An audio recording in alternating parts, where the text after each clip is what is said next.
you learn to fight like that? It was long ago.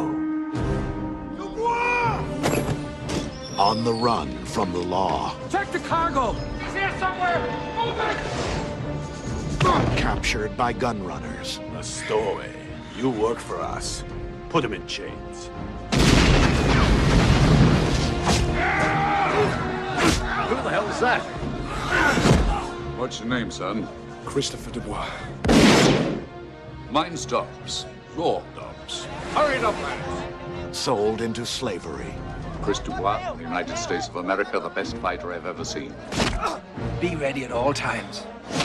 You will learn that. He wouldn't give up until he found a way to win back his honor. The best fighters will meet to compete in the Lost City for a dragon made of solid gold. I tell you what, you get us to the Lost City, and I'll make sure that we come back with the gold.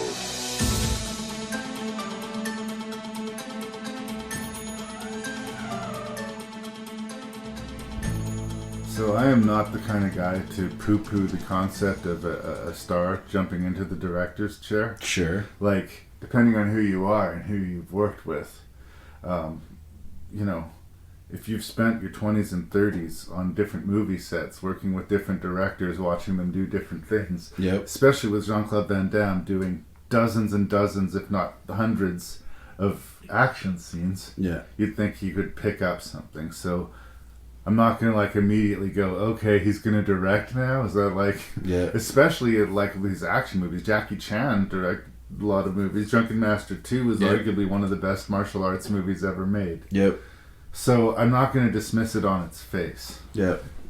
But I bought this set, the 4-movie marathon, Ancient Adventures Collection. Sure. And it had Dragonheart, yep, The Musketeer, which has a memorable performance from Tim Roth in it. Yeah. And the Ridley Scott version of Robin Hood. Yep. And then as an afterthought in the collection, this movie, The Quest. Sure. And I had it on my shelf for the longest time, and I'd never got around to watching it. And then we're doing this podcast, and I finally got around to watching it. Yep. And it's a tough one for me because it is undeniably the most ludicrous of all of these movies, and it is undeniably, I mean, all of them could be accused of plagiarism, but this one is like copy-paste. Yeah. It like starts somewhere sort of Indiana Jones pirate movie-ish, but just at some point gives up and becomes Bloodsport again. Sure. I think there's a... Yep. There's lots of other movies mixed in here too as well.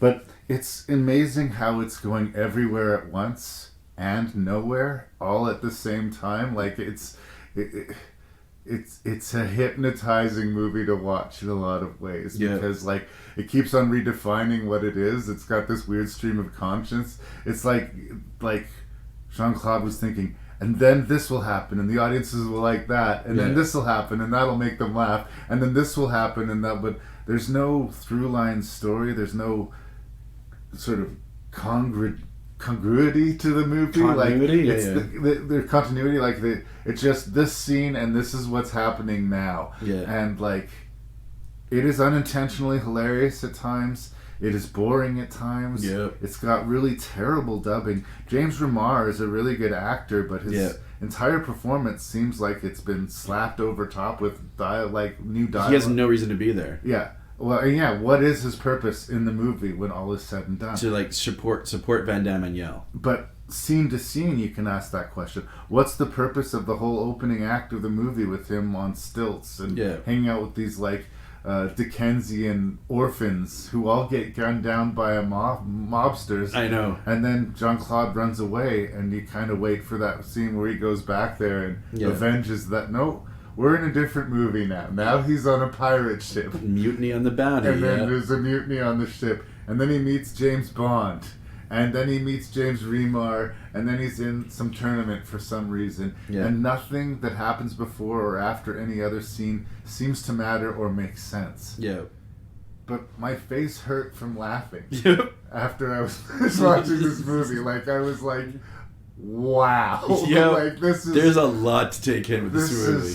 This is so much and so little all at the same time. Like, there's something strangely fascinating about the quest. Yeah. But to attach a rider, it is fucking awful. So like, what? How do you? What do I do with that? Like, no, it was wall to wall incompetent, not just like bad, but like incompetent. Yep. But I did have quite a bit of fun watching it. Like, so I can't make it the bottom of the list, but I feel like I can't make it the top of the list. Yep. And like, what makes a Jean-Claude Van Damme movie? Well, this one's actually directed by Van Damme, so if anything's going to tell us, Brussels, it should be this. But I don't think it's actually a fair example of like a Jean-Claude Van Damme movie. Yeah. It's trying to be too big. Yeah. Like, Jean-Claude Van Damme movies usually are pretty compact and know what they are. Yeah. This is a sprawling wannabe Spielbergian, epic. like Indiana Jones epic. Yeah. And it fails so incompetently that it turns around and becomes hilarious. Yeah. So, I liked it, but it's terrible. Yep. Like, yeah. There was a review that I read of this movie where it says this is a giant tribute to those 1930s Warner Brother movies where if you didn't like what the movie was, wait a minute, it's going to change completely. Yeah. And that's in some way, you could explain The Quest that way. It was originally written by Frank Dukes and Van Damme. You get the sense that this is a passion project for Van Damme, which makes me both giggle and sad at the same time.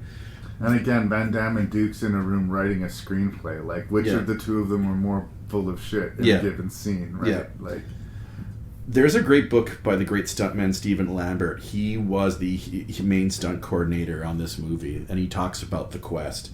And I think listening to him talk, you sort of understand, what went wrong with this movie. Van Damme was still, in his heyday at this point. He had done Universal Soldier and Time Cop at this point, so he, get to direct this movie. But egos, I think, also took over. He's also very much into his cocaine problem at this point. Street Fighter had been made, and there's lots of stories about his problems doing that.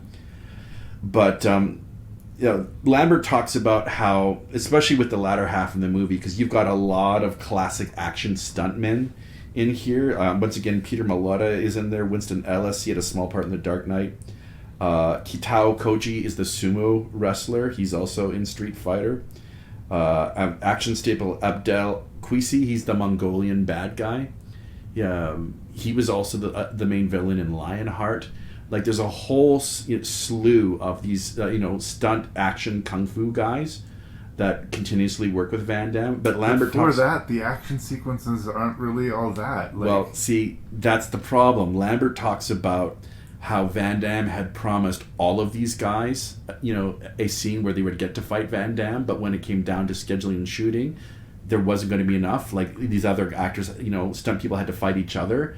And so a lot of these guys, their egos got hurt, and they refused to shoot in this movie, so a lot of time was wasted dealing with egos. It's fascinating to me that so many of these big, buff action stars have the ego of a 3-year-old girl. It's fucking amazing. Yep. Like, they spend so much time pumping iron and staring themselves in the mirror that their balls never drop. It's amazing. Yeah. But Lambert talks about how because, Van Damme had promised that, you're going to have your own scene with me.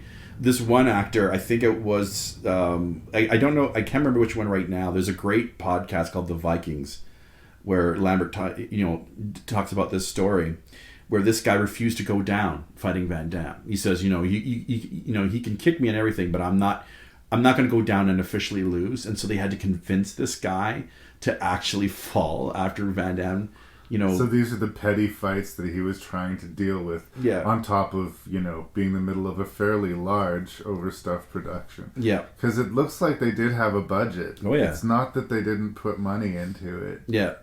But they could only shoot so much, which is why we get these very short action scenes. Lambert also talks about because, Van Damme had an ego that he was trying to convince him so much. Let's change up some of your fighting styles. Because you always do your splits. You always, do the high kick. But let's, if you're doing a movie where part of it is showing all these different martial arts styles, whether it's Kempo, karate, or Muay Thai, Van Damme, why don't you do some different moves? And so Van Damme does actually have some different... There's a stilt chase. I've never seen him work with stilts before. Yeah, but even his punch at the end when he finally knocks out the Mongolian. And I love the fact that all the fighters have no names. They're just the name of the countries. Yeah, they're representing the different... Africa gets like one fighter. The whole continent of Africa gets one fighter.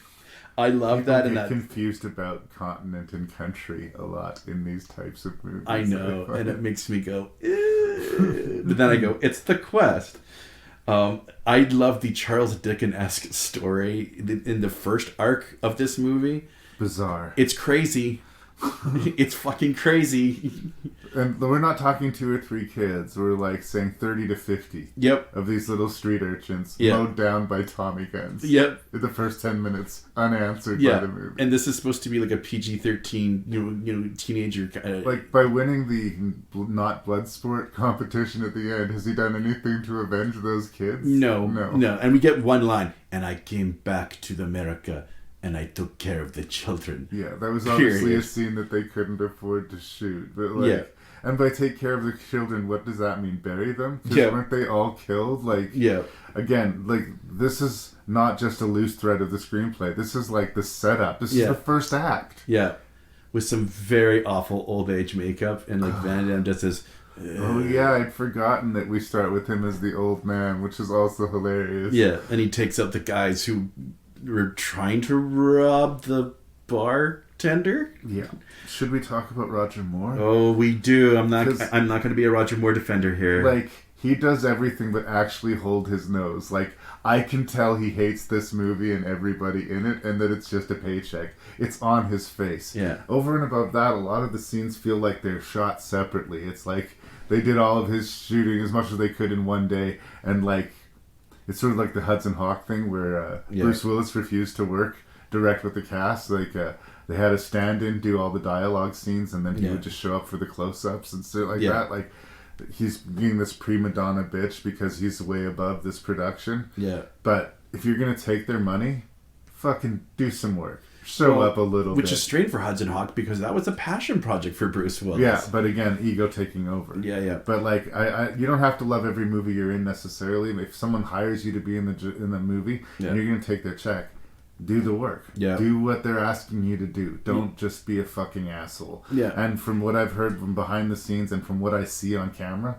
he was just a fucking asshole. I don't care that you were James Bond. And I honestly don't think how much cachet he would bring to this movie. Yeah. I think James Remar would bring about as much cachet as he would at this point. So the fact that he was a cunt the whole movie is kind of like, that's unfortunate. But Roger Moore was well past his best before date. And he must have known it when he signed the contract. Yeah. In Roger Moore's autobiography or memoir, whatever you want to call it, he does talk about the quest and how he did not like Van Damme. But he talks, like, he gloats about him and this other actor, Jack McGee, who, once again, he's one of those familiar faces, how they would, like, deliberately fart to blow takes. Right. And that, of course, slowed down production, to which I kind of go, Roger fucking Moore, I don't care that you're James Bond, but Van Damme, like, not only is he starring, but he's directing in this, and you're costing money just to be an ass. Yeah. Like, and they're shooting film. This is before digital had sort of taken over things. So you turn on that camera, and that's dollar bills running through that thing. So if you're actively fucking up takes on purpose, you're costing money. You're a liability to the production. Yeah, like, now that said, even if Roger Moore bought his full game to it, he's not going to be salvaging this picture. No. His intuition that he had got himself involved in a vanity project that was out of control was not wrong. But just don't be a dick about it. I like the Donald Pleasance school of acting. Like Carpenter talks about when he was hiring Donald Pleasance for Halloween, that he wasn't that into it until he got there. Yeah, but not only that, but you know, if you're going to pay for Donald Pleasance, he's going to show up and give you your money's worth. Yeah. And I'm sorry, if you're going to be co-starring, and his name is on the poster, like he's one of the attractions, and he had just come off the hit Spice World. Ooh. To be a dick, like, this is Van Damme's dream project. He's directing and acting. Like, he I don't know if he's over his head, but because they had insurance. Peter MacDonald, the man who made the Pulitzer Prize-winning classic Rambo 3 and one of those fix-it directors, Right. He's given executive producer credit, and he's also a longtime Van Damme fan, but he was brought on as insurance just in case if the production went way off course. Sort of a shadow director or a fixer if things are going too... But apparently never did, though, but dealing with the egos of, like, the flatulent Roger Moore, it's just sort of like, aw, dude, really? It's hard enough directing your first movie, Yeah. especially on this scale. Yeah. But again, I also have to say, for someone who has spent a lot of years at this point being in action movies, Yeah. the action scenes aren't very dynamically shot. No. They're not. There's like a lot of, clearly they didn't make contact hits, Yeah. and there's he doesn't have the flair for it. Like Yeah. he didn't take a position on how he was going to handle the violence, or he didn't have a strong director. And sometimes that's a compliment. Sometimes if you're an unobtrusive director, get out of the way of the story, let the story happen. That wasn't happening either. Like, I think that maybe he should stay out of the director's chair. Maybe that was a hard lesson here. Yeah. But clearly nobody was making it easy for him. No, and that's why I feel for Van Damme here. This is once again the Van Damme apologist coming out of me. It was that he was trying so hard to make this grand epic, and all these things were just kind of going against him.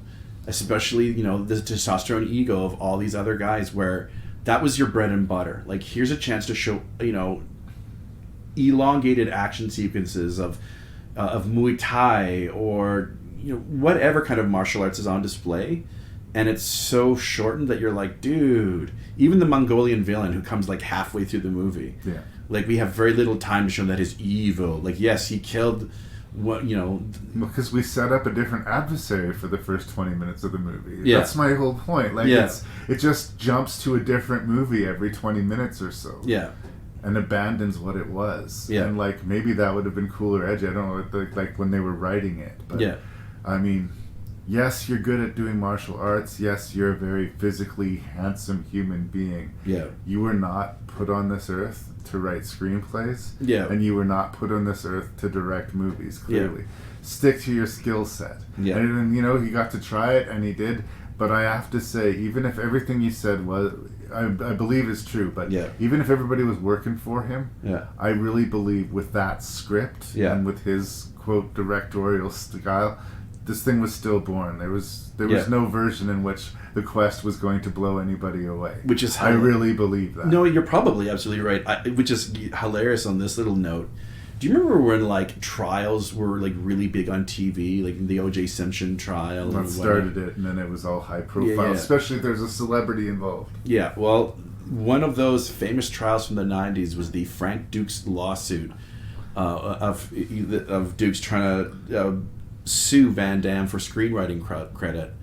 Which had the unfortunate repercussions of exposing Dukes as a fraud to most of the world. So he probably regrets that on many levels now. Well, and he also lost the case. So this all went boom during the making of The Quest, where the long-standing friendship between Dukes and Van Damme went boom as well. Yeah.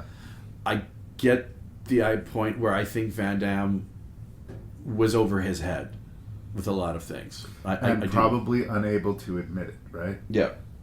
So, like I said, the stuff that happened off screen, I think, really shows you what happened with what was put on screen with The Quest, where I think they had some probably grand ideas, but because of fucking egos, it hurt the movie so badly, and it is all over the map. I'm sure the script was not good. I had fun watching it. I did. Yeah. Like, I've said all of this terrible shit about it. Yeah. But I do think this is officially the bad movie night, like so bad it's good kind of arena. Yes, I wholeheartedly agree. Which I don't necessarily like. I'm really big on. I prefer to watch movies that aren't like. This is not bad on purpose. I think they're trying. They're trying, which kind of makes it more heartbreaking than anything else. But like, I don't know what to say. I enjoyed it, but it was terrible, so I can't really recommend it. But I enjoyed it, so it feels disingenuous to not recommend it. But like, it's entertaining on a sort of bad movie kind of plane.